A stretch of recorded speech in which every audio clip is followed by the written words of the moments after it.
Biking is my passion. I'm kind of getting to the point right now where I'm looking to learn new skills and get into some more advanced stuff. One of those things that I've been wanting to do is to ride street.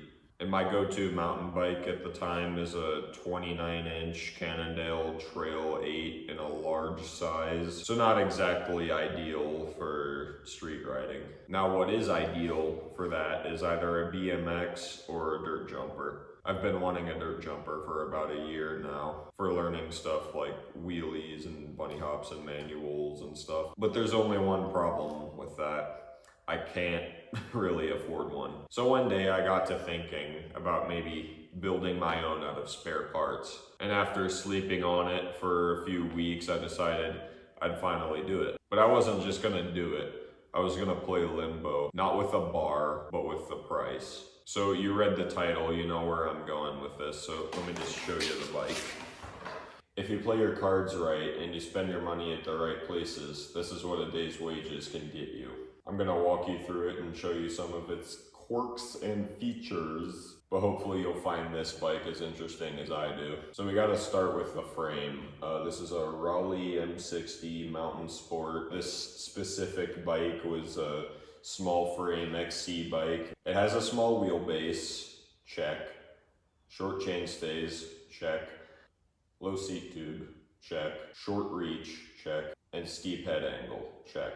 Honestly, if I hadn't told you this was an XC bike, then you might have thought that it was a dirt jump specific frame. I remember I walk up to the register with this frame and I hand it to the dude working at the co-op and I'm just like, how much do you think this frame will be? And he looks at it, he like puts down his glasses a little bit and looks at it and is just like, oh, $20. So right here, we got a RockShox J1 back in 2006. This was the cheapest, lowest end fork they made, but it was still RockShox, it was still valid.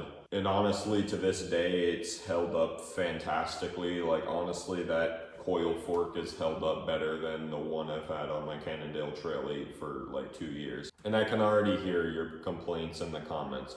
Well, Oscar, that's not a dirt jump specific frame or fork. When I say that I wanted a dirt jumper for street riding, I'm not saying that I'm gonna learn a backflip on this. I'm not hitting big jumps of like 20 feet. So I don't need the extra aluminum bracings in the back and I don't need a fork that's designed to take a beating. Literally, I'm just trying to go to skate parks and hop on and off of things and learn bunny hops and manuals and stuff. So this is perfect for what I'm doing. I'm not saying that you should like do this and then take it to Whistler. So for wheels, it's mixed front and rear because I couldn't really like find a pair. I got CST Caballeros on the front and rear. I was looking for like slick 26s, but I couldn't really find any. But at our co-op, used tires are $5 a piece. As for the crankset, we have a generic Shimano crankset that probably came from a low-end Trek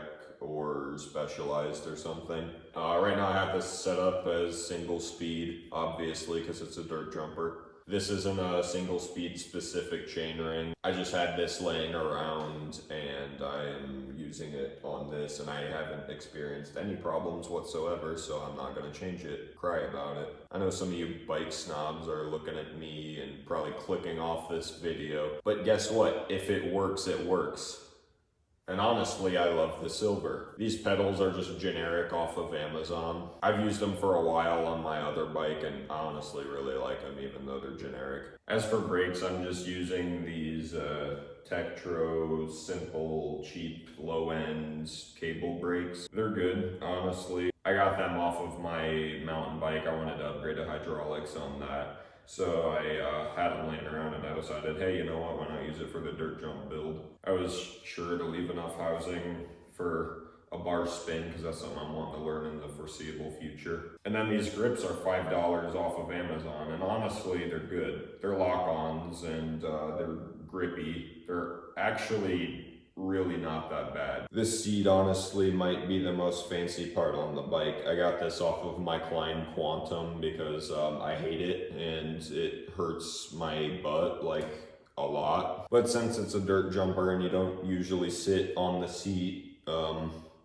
think it makes it perfect for this. So I remember I was in that co-op and I was getting all my parts together and putting them in a pile, and then I had to take 2 or 3 trips to haul it all up to the register. And when I got it all rung up, the total was $120. For a day's wages, I got this halfway decent dirt jumper that isn't completely embarrassing to take out in public.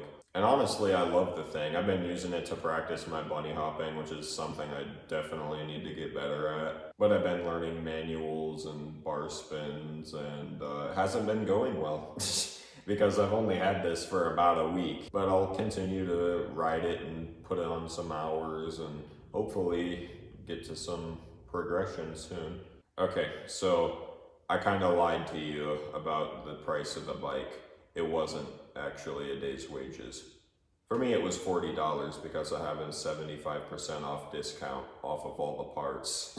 Yeah, so $120 is what anyone could have paid for this. I only paid 40. I'm a volunteer at the co-op I bought all these parts from. And I did use some of my own parts, admittedly, but it still turned out to be solid, like maybe even more solid, maybe like excellent in some ways. Cycling is an amazing sport and it's my passion. I think if you don't have very much money to spend, then great.